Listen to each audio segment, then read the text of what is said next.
যেই সকল ব্যক্তি দরিদ্র হওয়া সত্ত্বেও হতাশ হয়ে পড়বে না, বরং আল্লাহ রব্বুল আলামিনের কৃতজ্ঞতা জ্ঞাপন করবে এবং ধৈর্য ধারণ করবে, ওই সকল ব্যক্তিদেরকে আল্লাহ রব্বুল আলামিন কাল কিয়ামতের দিনে ধনীদের তুলনায় 500 বছর পূর্বে জান্নাতে প্রবেশ করিয়ে দিবেন।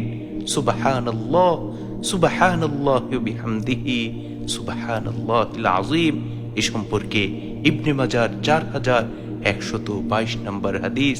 আল্লাহর রাসূলের প্রসিদ্ধ সাহাবী হযরত আবু হুরায়রা রাদিয়াল্লাহু আনহু বলেন, রাসূল আকরাম সাল্লাল্লাহু আলাইহি ওয়াসাল্লাম ইরশাদ করেন, ইয়াদখুলুল ফুকারাউল মুমিনিনাল জান্নাহ ক্বাবলাল আগনিয়া বিনিসফি ইয়াউমিন 500 আমিন।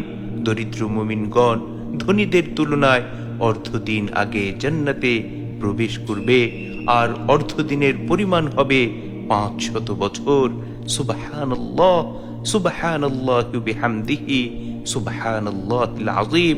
এজন্য যখনই আমরা অর্থ সংকটে পড়ব, যখনই নিজের কাছে নিজেকে দরিদ্র মনে হবে, সাথে সাথে বেশি বেশি মহান মালিকের শুকরিয়া আদায় করব এবং এর উপরে পরিপূর্ণভাবে ধৈর্য ধারণ করব, তাহলে ইনশাআল্লাহ ইনশাআল্লাহ আল্লাহ সুবহানাহু ওয়া তাআলা অচিরেই আমাদের দারিদ্রতা দূর করে দিবেন এবং আমরা কাল কিয়ামতের কঠিন সময়ে যারা দুনিয়াতে ভোগ বিলাসিতায় মত্ত ছিল, যারা দুনিয়াতে ধনী ছিল, তাদের তুলনায় 500 বছর পূর্বে জান্নাতে প্রবেশ করতে পারবো।